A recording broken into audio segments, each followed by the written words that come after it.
Are you afraid to niche your design style down to specific, maybe ideal clients? Are you afraid that if by doing so, you're going to eliminate income, leave money on the table? Well, today's guest, Diane Rath, is here to tell you, no, fear her wrath. Stay tuned. Hey kids, and welcome to Designed by Wingnut Social. I am your host, Darla Jethro Powell, the grand high poobah of all things here at Wingnut Social, a digital marketing agency for you guys, the interior designers, architects, to the trade vendors, and the ilk. And today we have Diane Rath of the Rath Project.com. She has a terrific name. She's not an action movie star, although she could be. That might be her next career. I do expect a percentage from that, Diane, if you do that. Thank you so much. But she's an amazing interior designer. She has beautiful, stunning work. Her Instagram is the Rath, R-A-T-H Project. She has almost 18,000 followers, and she has a very specific signature style, which is coming at a really good time because I've had a lot of designers say, oh, I design, I want to be all things to all people. And there are designers who do that incredibly well. That is their thing and they do it and that's terrific. But designers who don't want to do that are scared to do that because they're afraid they're going to lose business. And I think you're going to really enjoy this conversation. Before I get into my conversation with Diane, I want to remind you that wingnutsocial.com is, again, a marketing agency for you guys, but we have our new program, our hybrid social media management program, which is kind of half we do it for you, half you do it for you, save a little bit of bucks, but also get over the overwhelm of what the hell are you going to post on Instagram in order to attract your ideal client. So if you are interested in that, head on over to wingnutsocial.com and hit up that Let's Chat. I think we have a couple of spots available left before we're going to have to start the old waitlist-a-rooney. And we don't want to do that. I mean, it's a good problem to have, but if you need help with your social media marketing, you don't want to be on a wait list. All right, guys, before I get into my convo with Diane Rath, I love that name. I'm sorry, Diane, I'm a nerd. We know, we discussed this. It's not really that hard to see. I got to tell you guys all about her. Today's guest is Diane Rath, founder and principal designer of the Rath Project, an interior design firm based in Fairfield, Connecticut. Diane opened the Rath Project in 2016 with a mission to create bold, livable spaces that reflect each client's unique personality and sensibility. Her firm is known for expertly curating materials, finishes, and furnishings that serve both aesthetics and functionality, all while staying true to budgets and timelines. Boy, that's hard to do. Good job. Diane's approach includes incorporating pre-loved and heirloom items, and she gravitates towards mid-century tones with vivid accent colors to create spaces that are both daring and welcoming. You can tune in to our Designed by Wingnut Social channel on our YouTube channel, and you'll see some of these amazing designs as well. Wingnuts, help me in welcoming Diane Rath to the show. Hey there, Diane Rath. Welcome to the show. How the hell are you? Hi, I'm great. How are you doing? I am doing really, really well. Thank you so much for joining me. In the green room, I was telling you, I love your name, and it is indeed pronounced Rath, R-A-T-H, and you should be an action movie star. Feel My Wrath, starring I've been told Diane Rath. My kids' names are even better. Their full names are long, but they're Rex and Czar. So Rex Rath and Czar Rath. So yeah, we really played up that last name there.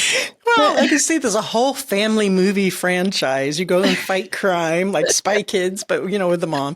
That's so cool. I love it. What a great name. It's so memorable too.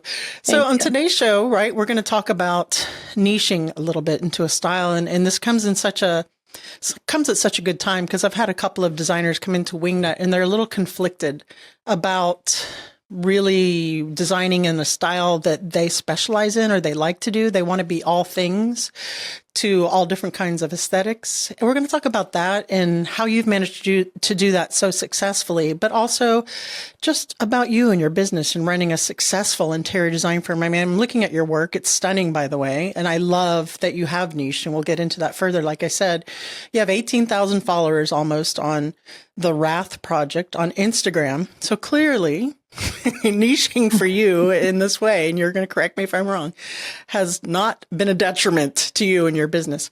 So before we dive in, just tell me a little bit about the Rath Project. What is the thinking behind that name? How'd you get started? And we'll dig in. Yeah, well, I mean, I think it's important to use your name in your work so you can you can be memorable to somebody. The reason why I use project rather than design or design firm or interior design is because we don't only work on interior decorating, but we also do a lot of construction, project management.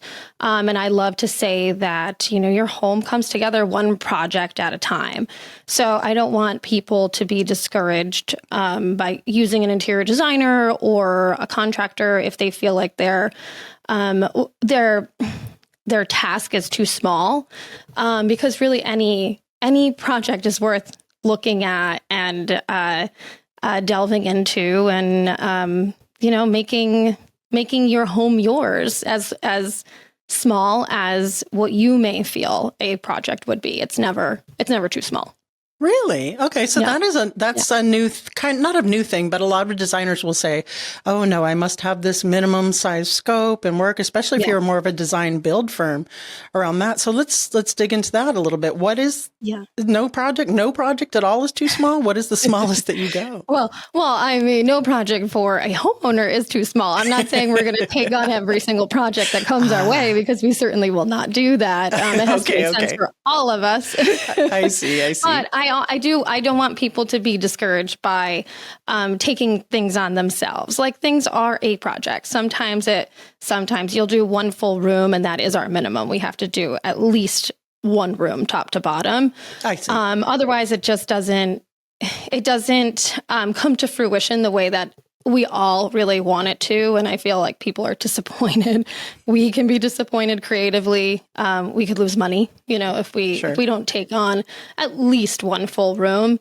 And typically those things, spiral out of control, and they roll into many, many rooms as we start doing one room. Yep. But I feel like it's really important to not set the bar too high for design as a whole, and to encourage people to sometimes take on their own spaces. Like, you're not always going to hire us. You're not always going to hire an interior designer to make your house beautiful.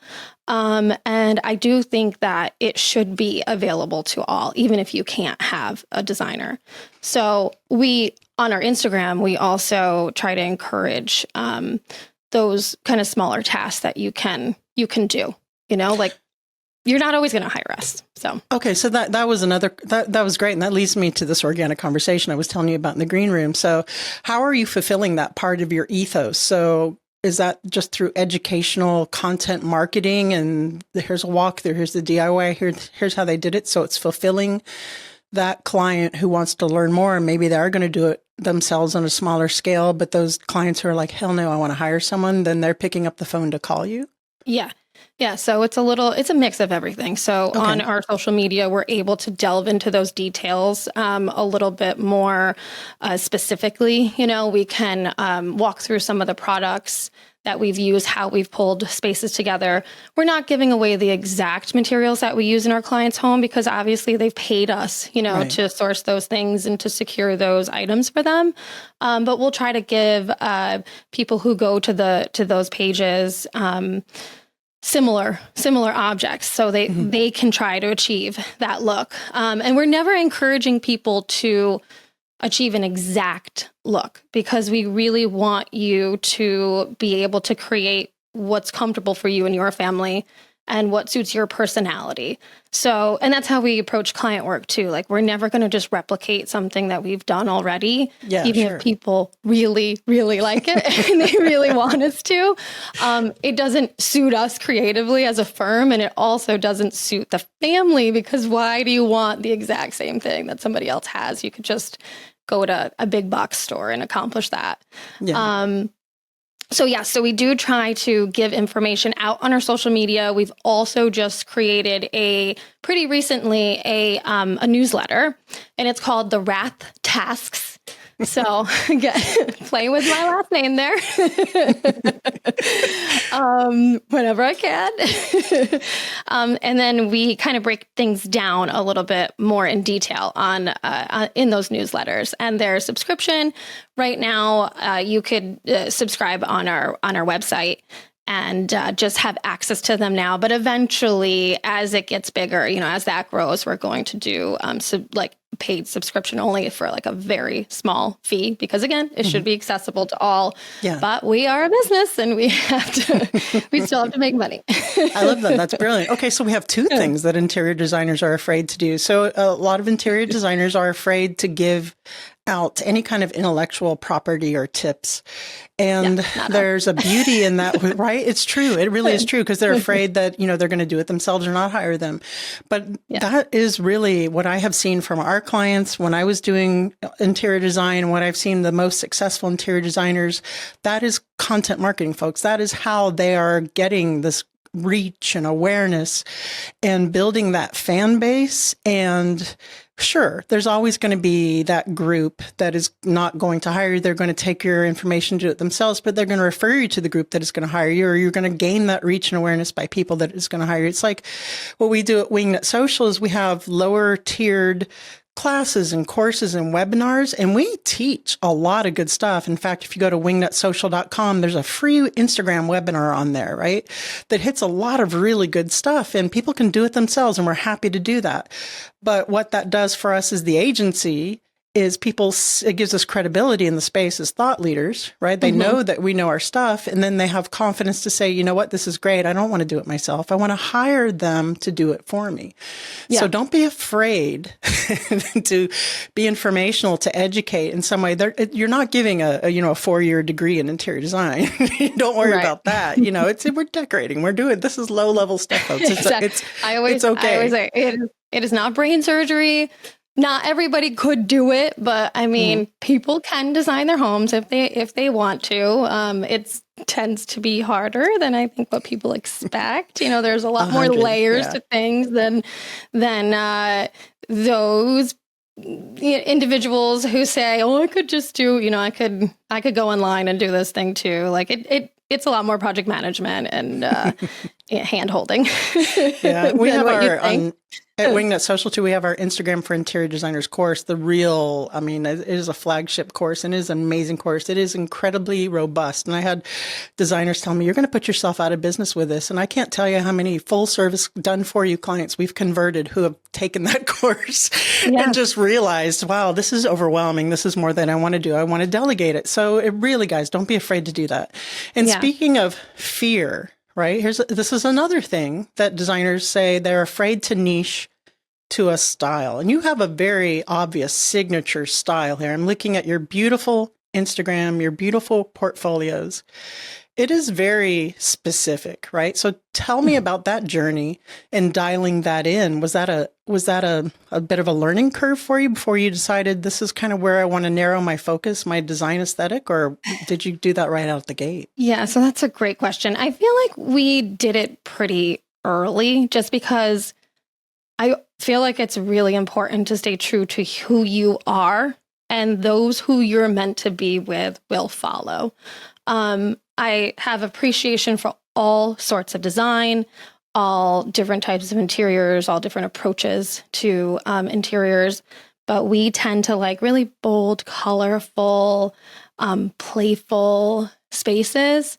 And it's very, it's just like reminiscent of how I live and how I want to live and how I want other people to live, because it is so fun, it was pretty early out of the gate that we just, we realized like we had a thing and it wasn't going to resonate with every person out there. But that's really how we built up our boutique design firm, where people come to us for that very specific style. And it's not that we can't do other styles, and sometimes we do. Sometimes we go a little bit outside of the zone to make the spaces more comfortable for the homeowners. But we are constantly pushing people outside of that box and constantly trying to expand their ideas and like what really cool, design could be. And they come to us. They gravitate towards us because they like color, they like wallpaper, they like pattern play, and they may be afraid to take that on themselves, but they know that we can provide that to them in some way. And there's a retro vibe here too. So you're designing a mid-century retro vibe. Not all mid-century, but a lot of retro in there as well. And I see that a lot of people are really liking that mix, right? The mid-century, the retro, and you even incorporate heirloom pieces or antiques in there as well, which is, I found when I was doing my design firm, we did that as well. Not as much because I was only in business for 4 years before I did this full time. But tell me about how much that impacts your design style and working with clients. Are we just using their pieces or are you sourcing stuff as well? It's a little bit of both. Okay. Yeah. So we find it very important to use secondhand as much as possible. Some of the pieces are real antiques, some are vintage. We thrift constantly, and we are building up our own. I mean, if you were to see what's going on over here, we are building up our own, collection essentially to think about the next clients, because we do have that type of clientele that likes to come to us for work. So like we have an idea of what people are looking for. So we will collect, we'll collect plates and we collect art, so much art. Yeah. The storage over here has like tons of chairs and tables and like it's ready to go for when we find that project. And if it doesn't end up in a client's house, it sometimes ends up in my house. And my husband is, he just puts up with it at this point. Those are the perks. I love thrifting. I love it. Facebook Marketplace, I find a lot of really good stuff. We got a really good piece. Yeah, it's for our kitchen. Yeah. But a lot of people just have those things that are passed down to them and they think it's old and outdated and it's not going to fit in with their decor. And that's just wrong. Mixing styles and periods, I think, creates the most soul and personality in a room. Yeah. And I feel like when you leave that out, you're leaving out the soul. Like they have a story to tell, So it's very, very important for us to bring pieces in that tell a story. Plus, there's a sustainability aspect to that, right? Yeah, I know. I love sustainability at 100%. Yeah, like if something is beautiful, if something can be reused again, if something can be brought back to life, why not use it? Why are we going out and buying new pieces if we don't have to? Reupholstering is like your best friend. Case goods, bringing them back to their original wood or restaining them. The bones are typically so much better than I'm sure you've heard this a million times. It's so much better than the pieces of furniture that are made today, just because they don't make them like they used to, right? Yeah. Not for not for cheap anyway, right? Some places still do. Yeah. Are you refinishing them as well? Are you or your team are finishing them? Yeah. Really? Yeah. Are you doing it? We do have. No. Okay. Battery. No way. No, I mean, maybe early in my career, I would have refinished a piece, but I don't even have time to do my own AutoCAD anymore. So, that's a good problem. There's a point. Yeah, there's a point where you have to start giving some of the task, overseeing the things, but giving the task to others so that you can focus on your main role in your business. So. Yeah.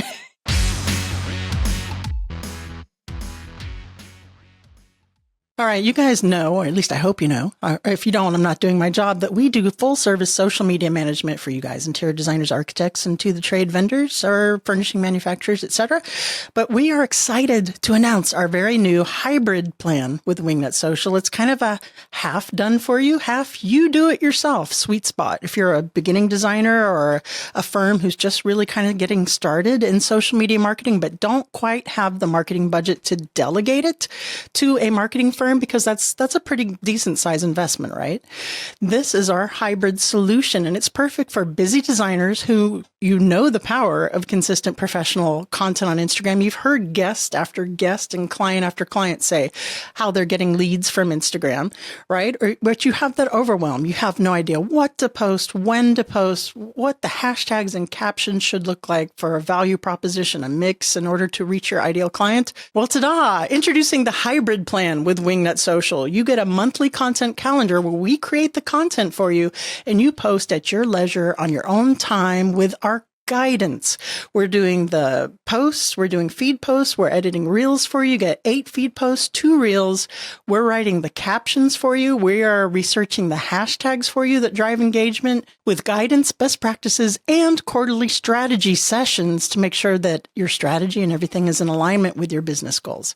So if you want to find out some more information on our amazing hybrid plan, it's been very popular so far. Head on over to wingnutsocial.com and hit up that Let's Chat button and let's see how we can work together. Again, that's wingnutsocial.com.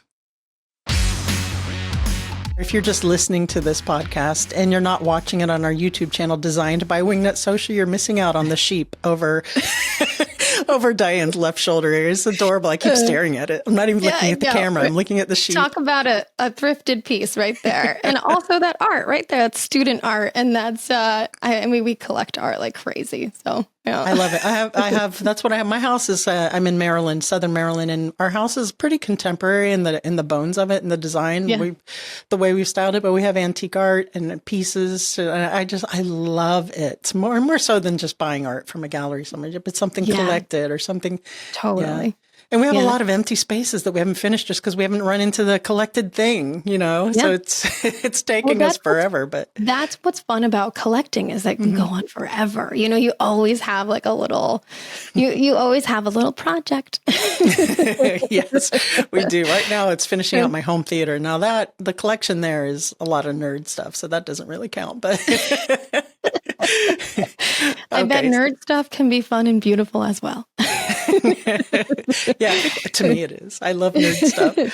All right. So when talking again about niching and not being all things to all people, as far as the design style, when you really started, well, you said you started this from the beginning pretty much, but when you really started locking this in, how did it affect the growth of your business, the financial side of your business? And because again, the fear is if designers narrow down to a specific aesthetic, they want the Diane Rath signature style, you are taking a lot of money off the table when in reality, my experience has been the exact opposite. So talk just a little bit more in depth about how that has helped shape your financial side. Yeah. I mean, I'm definitely not one to come to for the best financial advice. Me either. Amazon has all my money. That's not my expertise. But we have attracted more clients by staying true to ourselves and our style than I'm trying to put this in a way that makes sense.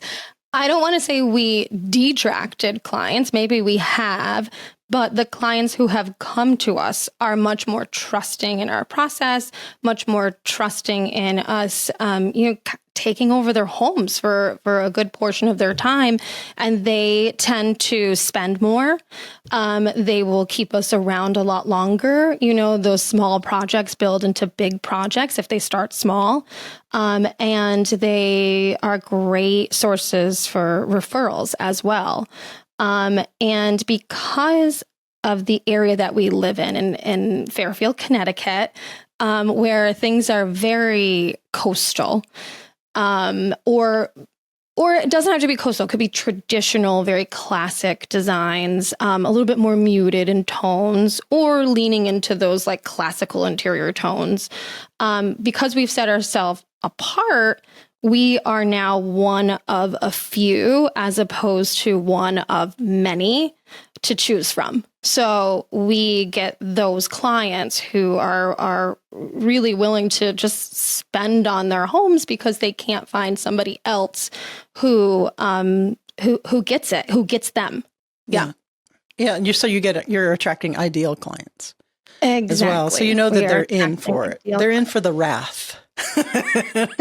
They're- right? They are. And it's so important when you're an interior designer, whether you're established or a beginning interior designer, to figure out what your positioning in it is. And by that, I mean your differentiation. So you stand out in a sea of noise from that ideal client who's looking for it. Because you want to do projects that you enjoy, right? You want to get some joy from your business, right? Of course. And trends change, right? Mm-hmm. So if you're doing things because of a trend, that's maybe going to last you for 1 or 2 years. Maybe if you're lucky, a few years. But then when that trend goes away, what are you going to do? You're going to try to jump on a new trend and like recreate yourself every time. That I don't know if that's sustainable. I guess some people do it.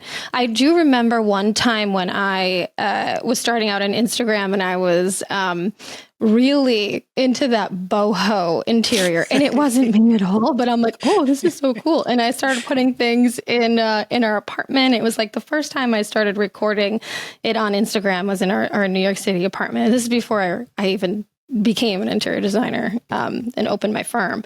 And then I realized like how quickly that was, turning over. And I was like, I didn't even like that. Like, how did I get influenced by the boho trend? Like, what happened?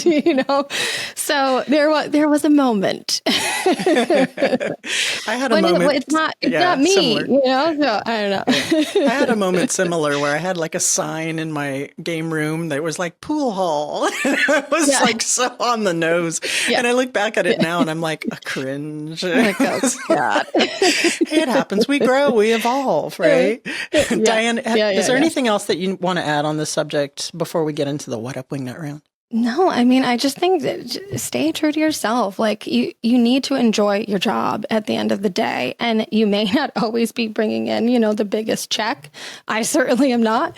But I love what I do. I love the people that we work with. We are particular in our clients, we go through an extensive interview process. And I always say it's like dating. Like we are going to be very close to each other for a long time. So if we can't get along, if we can't align on that first date, 1 or 2 dates, like it's not going to work. It's a very intimate relationship. It really is. Yeah, it is. It really is. And it's important for the entire family to be involved. I know some people typically like either the husband is more involved than the wife or the wife is more involved than the husband, but it's really important to get to know everybody as a family, including the kids, the pets, because this home has to function for everybody, and everybody needs to be a part of it and have their own say and feel like they're living in their space, not their mom's space or their, the husband's space. So, or the designer's space. Or the designer space. Yeah. No, that's true. That is true. That's why it's really important to take into consideration your client's personalities and needs and infuse us. We infuse the Rath Project into it, but we're constantly thinking about them over us. Well, they sought you out because of your signature, right? So it all works out. Right. It all works out in the end. All right, Diane Rath. Yes. Now I have to ask you, are you ready for the What Up Wingnut round? Sure. Okay, go for it. What would the hashtag on your tombstone be? Okay, so if you ask my kids would say mommy's, I can't believe I'm saying this because they don't want to put anything on my tombstone, right? But it would be go big or go home. But my hashtag that I'd put on there would be, well, she tried. That's funny. I like that one. That's what I'm doing. I'm just trying to get through life. If I was going through a cemetery and I saw that on a tombstone, I'd probably look it up. I'd say, I need to Google this person. That's pretty funny. It's my kind of person. It's too bad they passed. Oh, God. You're stuck on a deserted island, but you can have your one favorite food forever. What is it? All right. This is, I don't know if anybody will have said this before or say this in the future, but a white bread, mayonnaise, sea salt, cheddar cheese slice, and fresh from the garden tomato sandwich. That sounds amazing. And yes, nobody has ever said that. And probably no one will ever say it again. You're not wrong. It is the most summer, like most fresh thing. And it invokes a feeling of like just pure joy from my childhood, So, I mean, like, how could you not want to feel pure joy if you're stuck on an island? I used to eat that when I was a kid. Not as, artisan as you've just explained it. It was probably, Kraft singles and, a tomato from Publix on some, Wonder Bread. But yeah, I dig it. Wonder Bread, definitely. That's an important part of it, though. Last but not least, please recommend a book that's impacted you either personally or professionally. Okay. There are two books that really stick out in my mind for different yet similar reasons, and they're both old books. And it's not, I guess it affected me professionally, but without realizing it when I read them. One is The Jungle by Upton Sinclair.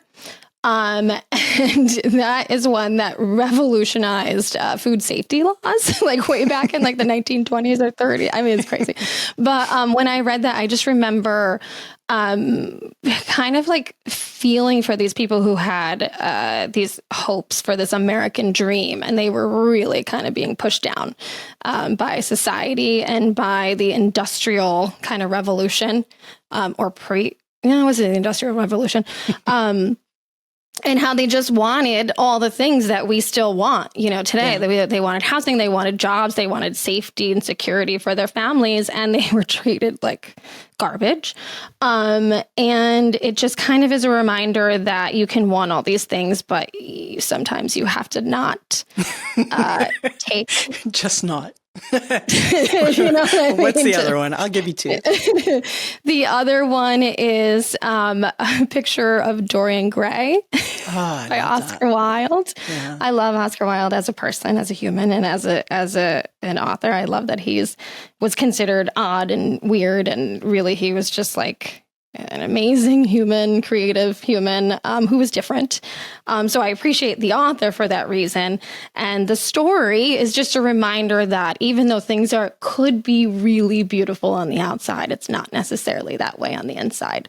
And that you may be giving some things up, to attain that beauty. So especially in the design industry, I think we need to remember that. Like, you don't need to always have all the pretty things if you are going to give up something else that's more important. This is going to show you how uneducated I am.